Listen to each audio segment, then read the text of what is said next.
I'm Aaron Graber with Ventrac, and in this video, we're going to talk about the latest version of the cab for the 4000 series tractors.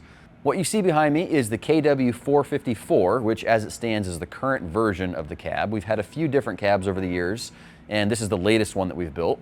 It is on a 4520 Pro, but it will go on to any 4520 tractor as well as 4500 tractors.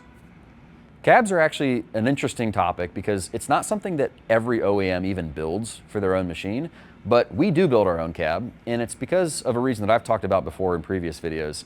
I think I've called it system integration before. Essentially what I mean by that is we spend so much time refining a singular product in the power unit and trying to get everything to work together in exactly the right way that we're very concerned with how all of those bits and pieces nest together. And the cab is no different. If we were to go open source this thing and source it from some supplier, we would get something very generic.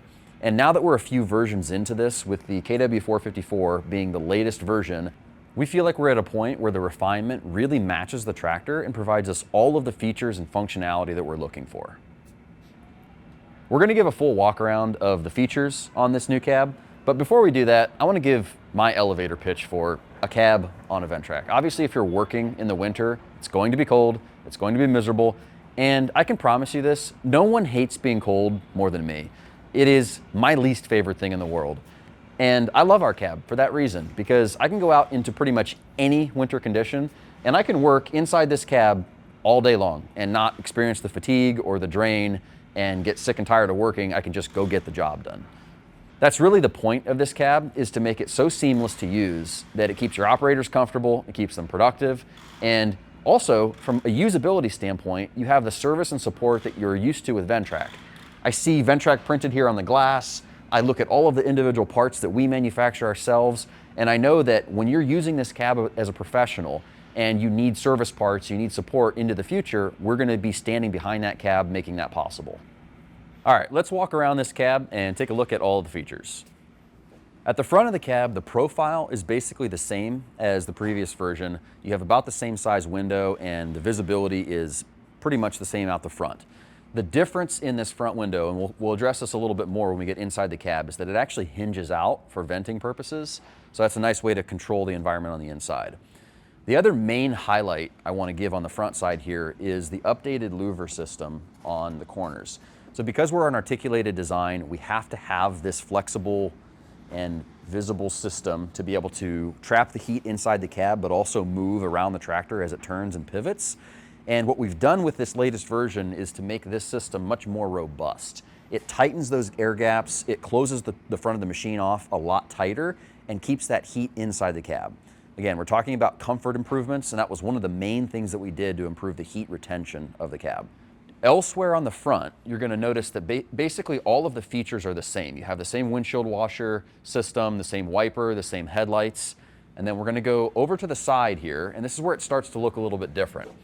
So on the left side, you'll see the biggest difference is the big door. We used to have a pillar that went right down through the middle of the cab, and that was just where the glass pivoted and it had a separate system, so the back side was different than the front side. This is now one solid door, so it opens up to be a much bigger space, but on both sides of the cab, losing that center pillar makes it so that you can see out much easier.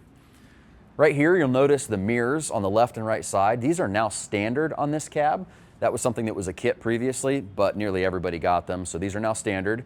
The one thing that you don't see on this cab is the optional strobe light. That would be mounted here at the back corner, and it has a hinge so that it can break away. It sticks up above the cab. We now have two rear LED work lights instead of one. The previous cab had one, and our directional hazards and blinkers are also visible from this side. When we get onto the inside of the cab, I'll show you the controls for those lights. We're inside the cab now, so let's take a look at it from an interior point of view. The first thing I want to mention is the front glass. Like we talked about, standing at the front of the tractor, you now have these clips that let you open up and put a gap in the bottom. Different seasonal times this could be useful. If you get into warm season where the day gets warm over the course of a working day and you have to start controlling the heat in here and getting rid of some of that heat. These are on a simple latch, so they're very easy to do. And we also have that same style of latch on the right side over here. You can open up this door and crack it for some airflow as well. This also serves as your egress door in an emergency. So you would get out of this door if you had to on this side of the machine. On this side, you obviously have the door, so the door doesn't open in a separate way. Speaking of the door itself does open much wider from the inside of the cab. If you measure the closest point where you would potentially run into the door with your legs or something to the tractor, it's about 6 inches further out. What that does is just kind of opens up that span on the door and gives you a little bit better entry point into the machine depending on physical shape and size. You have a grab handle right here, so use that grab handle to get into the machine. But even with that grab handle, sometimes it's nice to have a little bit of extra space up and around. You still have to get around the gas tank here. That doesn't shift, and this space is all basically the same as the previous cab, but you're now stepping into also a footwell that's bigger, so you have more space really from bottom all the way to the top of the cab. Going back to the doors really quickly, I'm not going to shut the door because I've got cameras in the way, but I can talk about this side because it basically acts like the exact same way. You can now see much easier out the side of the door and see what's directly next to the tractor. One of the things you'll notice about this cab is that it's actually about the same width as the tractor, so you don't have a narrower top. So when you're working really close to buildings or next to cars or other obstructions, having all of that visibility down to the right, to the left, out the sides is super critical to make sure you're not getting in the way of any obstructions. As you'll notice in this cab, we still have the same 4-point harness setup that we've had previously. This is something that we actually get a lot of questions on. Why would you want to use a 4-point harness just because there's a cab on? And you can see there's a lot of adjustment here. It fits basically anybody. The point is, with a 4-point harness, you're much more stabilized into the seat. So anything that you're working on with snow equipment, there's a chance that you're going to hit some crack in the sidewalk or something that's going to slow your progress down. And you want to keep your body back in the seat rather than leaning forward in the cab. The 4-point harness is just better at doing that, especially your upper body, where the lap belt just doesn't keep your upper body from moving as much. Now let's talk about seating position in the cab. I am sitting on the suspension seat, which is not something that you would immediately think about as being necessary in a winter setup because you're driving on hard surfaces, pretty smooth surfaces. However, there is a feature to this suspension seat that is really valuable in the winter cab, and that is the fact that it has heat. So there's a switch right back here on the back. With that on and the ignition on, this whole seat will heat up and provide a little more warmth for me and even more flexibility for what I do with the rest of the heat that's coming out of these vents. I can divert that to different parts of the cab if I'm already warm because of the seat. Also, the seat is relevant because at the moment I'm in about the middle travel range, so up and down a little bit as possible on this travel range. I am 6 feet tall, and above me to the top of this headliner is about 6 to 7 inches of space. So just keep that in mind for the type and size of operator that can fit in this cab comfortably. The headliner does angle down about midway through when you get to the front of the machine, and so the further down you get towards the windshield, the tighter this gets, but your normal operating position is going to be back here where this cavity is above you. Now let's talk about that front of the headliner and all of the switches and controls for this cab. The first thing to notice is that you'll have 5 vents instead of the previous 3. We also have a larger heating unit. So you're pushing more air, warmer air, and it's going to more potential places in the cab. This gives you better control over where you're funneling that air exactly. You have the ability to change these just like any other setup that would be similar in a car or anything like that. You can spin them to direct the airflow in a certain direction, and then you can open or close the vents to angle the airflow as well. Up here on the left side, you've got 1, 2, and 3 speeds of the fan on. That is the fan for the heater kit.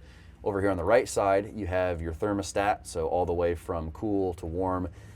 It's a little misleading because even though there is a blue line here, this isn't an air-conditioned cab, so there is no air conditioning. This just means less heat and more heat. Just above that, you've got your guide for the fuse panel, and that fuse block is right here. And then across the top, you have your rocker switches. The first switch would be the windshield wiper. The second switch would be the washer, and that is an optional kit. The third switch in is your rear directional lights. So these would be your blinkers if you're going to road this machine. And then you also have your hazard switch as well. The hazard, interestingly, is able to be powered with the key off.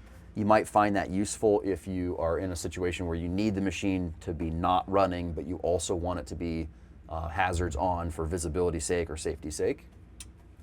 And then over here on the right side, you've got an open switch in this cab. It doesn't have it installed, where the furthest right switch would be that strobe light. And then the other two switches, I'm going to turn the key on here. The middle switch is the rear LEDs, and the front switch is the front LEDs. In the middle of the headliner, there's a button that gives you two internal LEDs. This is just nice for looking at paperwork, or if you need to find something inside the cab and you're out working and there's no light on the exterior. Also up here at the front is an optional defrost fan. This fan is on a separate rocker switch to turn it off and on, and then you can swivel, pivot, move this thing around, aim it exactly where you want to. This just gives you more control over where exactly you're pushing that airflow. This corner bracket remains the same as the previous cab, but what you see different is our new bracket to hold the wired controller for the rear drop spreader. This is an updated drop spreader design. We'll talk about that here in the future. And this also gives you the ability to mount the previous wireless controller for the previous drop spreader as well. We're going to close out features on the cab talking about all of the kits that are available. That was sprinkled in a little bit here and there in the video, but let's just put it all in one place. So again, this cab has the mirrors as standard. Those are no longer a kit. And then it has 6 different kits that are options. First 2 are heat related. So the heater kit, because you need to pick between which engine option your tractor model is, and that determines which heater kit that you need. And then also the radiator baffle. The radiator baffle limits the airflow and amplifies the amount of heat that can come out of it.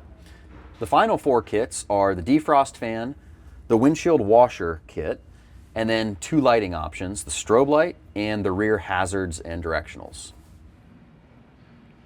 So that's the new KW454 cab in a nutshell, all of the features and functionality of it. Normally now is when we would ask the audience for questions, but I already know 2 of them, so I'll address those from the start. One of the questions we are going to get about this is, have we added air conditioning? And of course, like I mentioned before, no, we have not. We have tested a lot of different componentry to try and get air conditioning to work on a Ventrac, but so far nothing has been good enough to make us happy with it.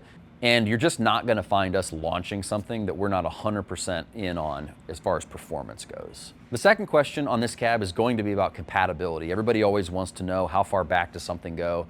And I'm happy to report that this cab will go on to all 4500 machines, and of course early 4520s as well. If you look through the manual, anything that's different about the install process for any of those early machines will be outlined specifically. It'll be an easy thing to do if you have a machine that's not current production. We're going to put the pricing of the new cab here on the screen as I'm talking about it. And if you have any more questions about this unit or compatibility with power units or anything like that, you can visit us at the website at ventrac.com. These cabs are in production now and currently shipping to dealers and customers. So if this is a setup that you're interested in, make sure you talk to your local dealer or give us a call if you have any further questions. Thanks for watching.